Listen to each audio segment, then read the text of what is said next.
get their hearts broken, for example, and they'll fold their arms and scratch their chins and frown and say, I will never love again. I'll never let anybody get that close to me again. That's not strength. That's weakness.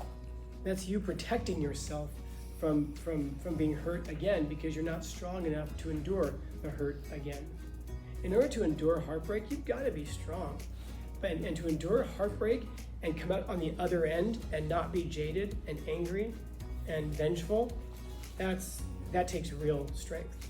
To allow yourself to be vulnerable, because to allow yourself to be vulnerable means that you have to be strong enough to absorb the consequences of your vulnerability. But he understood that Western civilization is founded on these religious systems. And so if science comes in and goes and pulls out all the value systems of that, it also removes all meaning and purpose of life. And you now create a world, at least a continent, full of people who have no meaning and purpose in life. And that can only lead to one thing, and he predicts it.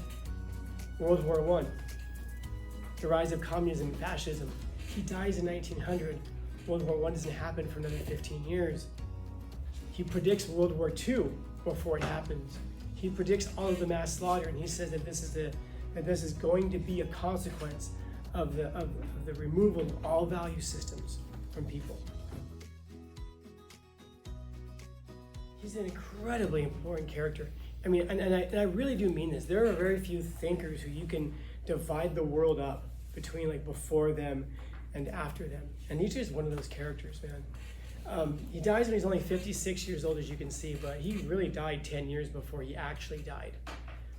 He was born, his father, he was born to a family with his mom, dad, I believe his little brother, I think he had a brother, his sister, and then of course him. His sister Elizabeth, who ends up playing a really important role later in his life, and a really important role in the world. I remember World War II. Yeah, that was him, kind of. I'll tell you about that. But when he's a very little boy, I think he's 5 years old, his father develops a brain disease and ends up dying from it. When they do the autopsy, they open it up, and a quarter of his brain is missing. It was eaten away at by this disease that he had. So he grows up with just his mom, poor and so forth, but absolutely brilliant.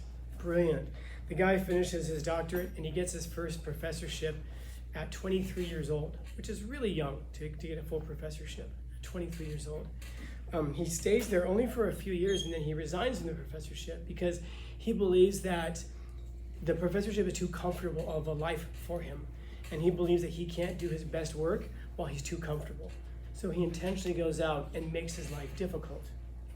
He develops this idea called the will to power, which is that all human action is geared towards trying to accumulate as much power as possible. Individual power, raise yourself up. He argues that humans are just evolved animals. And just like animals are always aiming towards the survival of the fittest, humans are in the exact same way. Here's a really interesting fact about lions. When lions go out hunting, did you know that they don't attack the weakest? The weakest gazelle, the weakest deer, the weakest whatever it is they're hunting? I just learned about this about a year ago. They actually go hunting after the strongest of the pack. So they don't go after like the one gazelle that's like straggling behind. They don't go for the easy targets. They go after the strongest ones of the group. Is it because they're trying to cripple the group? No, not at all. It's because those are the strongest. And if they want to be the strongest, they have to take down the strongest. So they go hunting after the strongest. That's a really important idea that if you understand it in terms of nature. But anyway, I digress a little bit.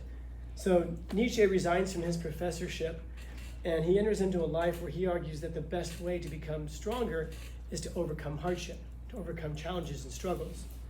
You've heard the statement before, what doesn't kill me makes me stronger. And that doesn't come from a song, man, that comes from him. That was his statement. And again, the pronouns there are so important. What doesn't kill me makes me stronger. I think what you're going to find in life is that what doesn't kill most people doesn't make them stronger. What kills most people makes them weaker, more vulnerable. People will get their hearts broken, for example, and they'll fold their arms and scratch their chins and frown and say, I will never love again. I'll never let anybody get that close to me again. That's not strength. That's weakness. That's you protecting yourself from being hurt again because you're not strong enough to endure the hurt again. In order to endure heartbreak, you've got to be strong. And to endure heartbreak and come out on the other end and not be jaded and angry and vengeful, that takes real strength.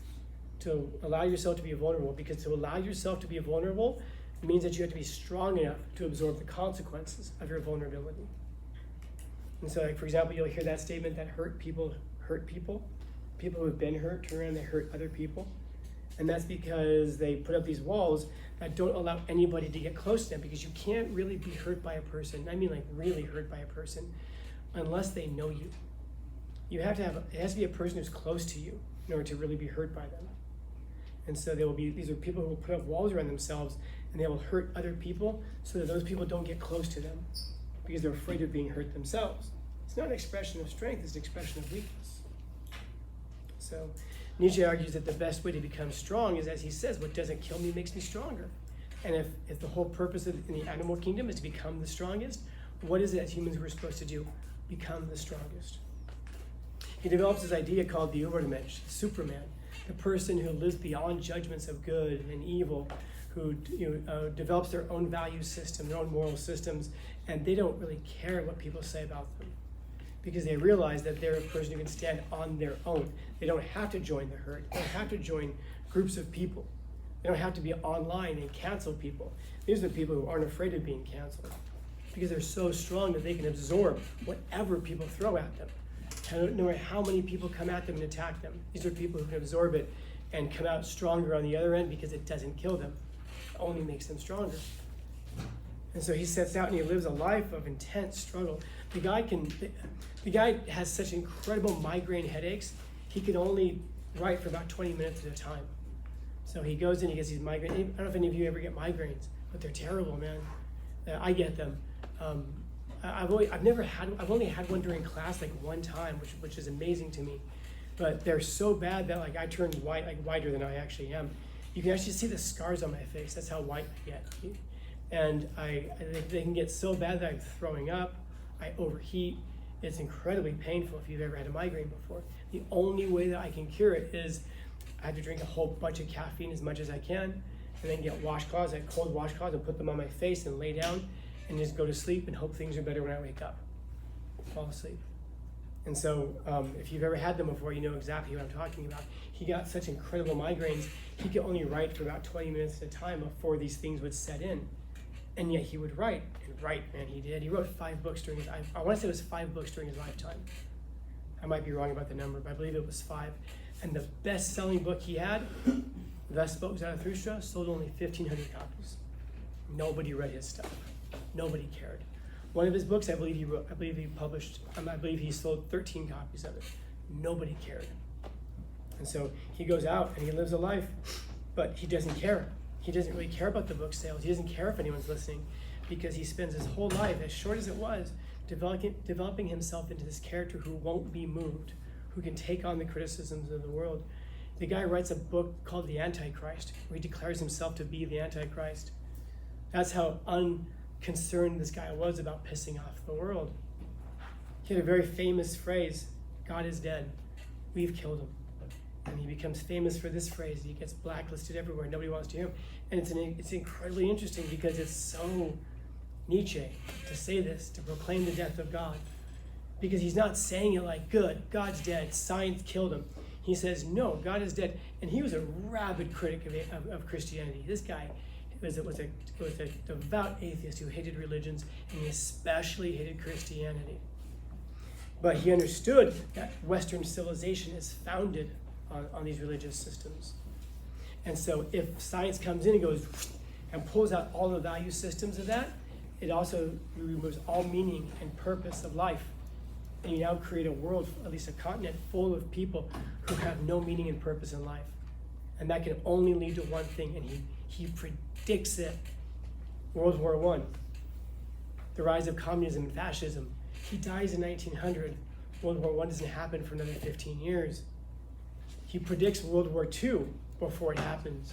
He predicts all of the mass slaughter, and he says that this is going to be a consequence of the removal of all value systems from people.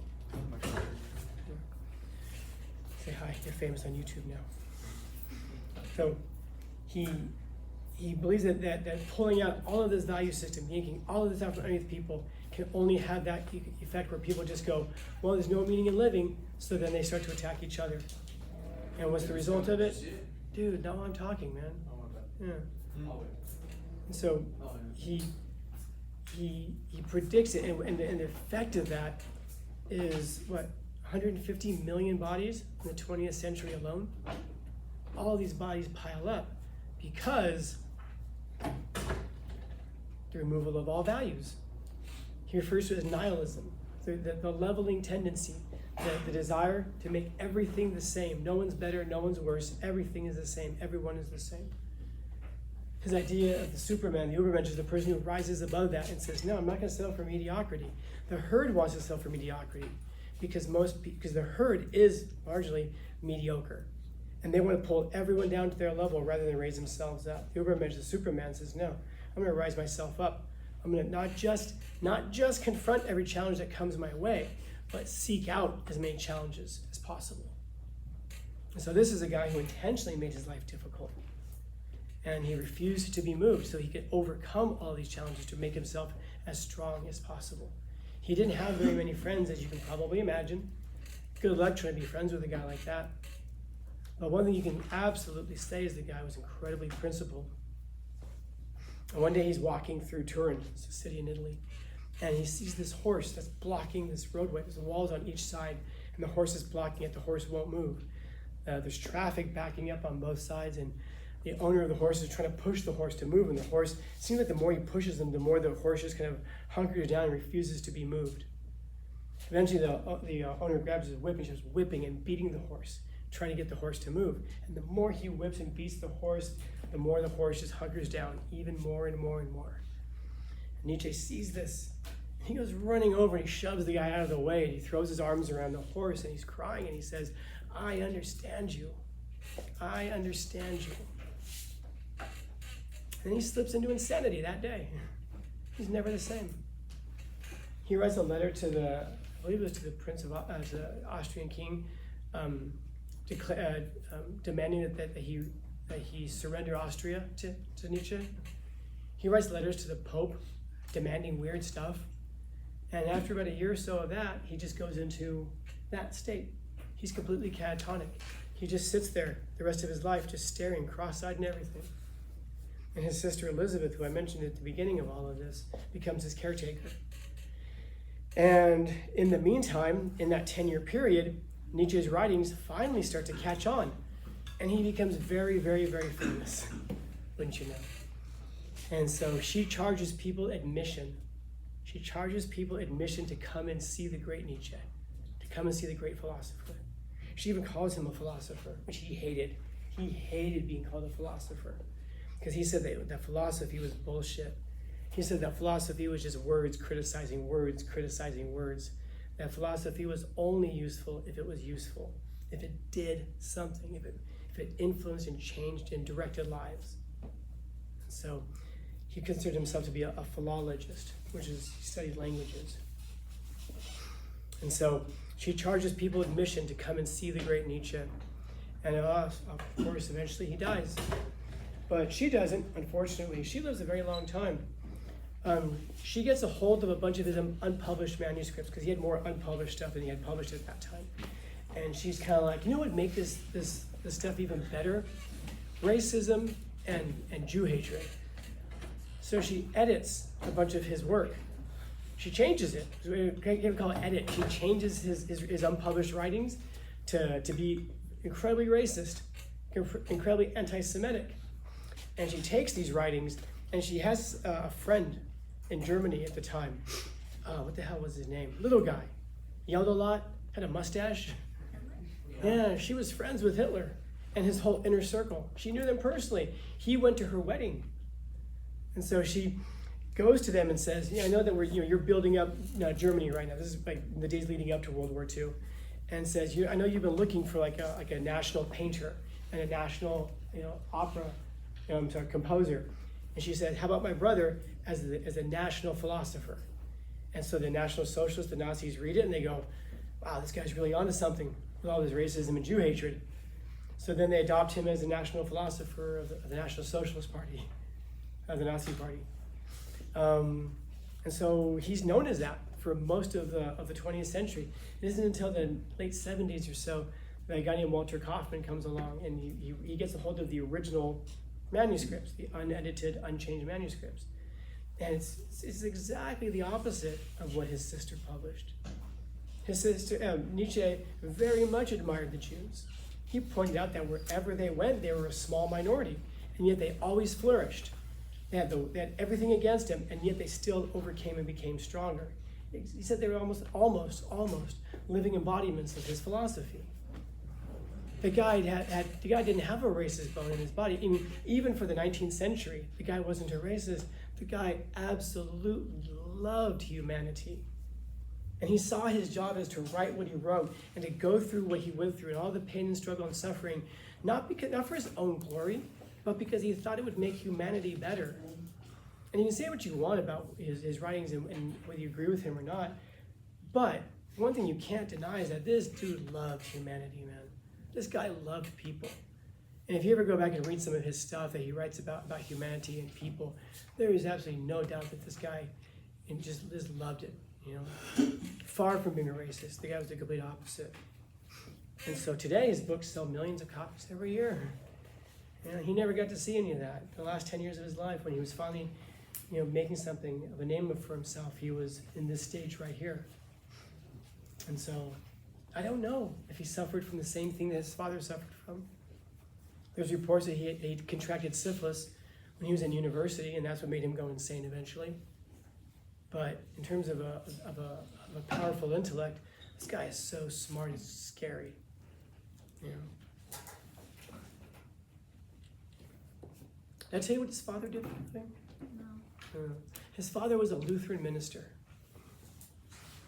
His father was a pastor. Yeah, pastor. And he led a church. When Nietzsche was growing up, his family was extremely poor because his father was a true believer. He was a devout Lutheran. He believed in God with all of his heart, mind, soul, and strength. And he believed so much, he wouldn't take a dime from the church. The family lived inside the church. They ate whatever people from the church came and brought them. They had nothing. The only clothing they had was what someone would donate to them directly. They were incredibly poor. And Nietzsche's father had an incredibly beautiful heart. And it angered him. It infuriated him to see someone as good as his father dying the way that he did, uncared for, unloved, taken advantage of. And yet to see evil, wicked people do what they do and seem to flourish and do well. Are you picking up where I'm laying down? What was that stream that went into little Nietzsche when he was growing up that made him become so angry that later in life he declares himself the Antichrist and is such a rabid critic of Christianity? Polluted stream? Yeah, he certainly became impure. I don't know, I'm left to wonder if that was that one stream and if things had been a little bit different, how different he would have been. Now, that's Nietzsche. Now think about yourself. With little streams, man. Questions, comments, concerns, complaints, criticisms, critiques? Happy Thursday.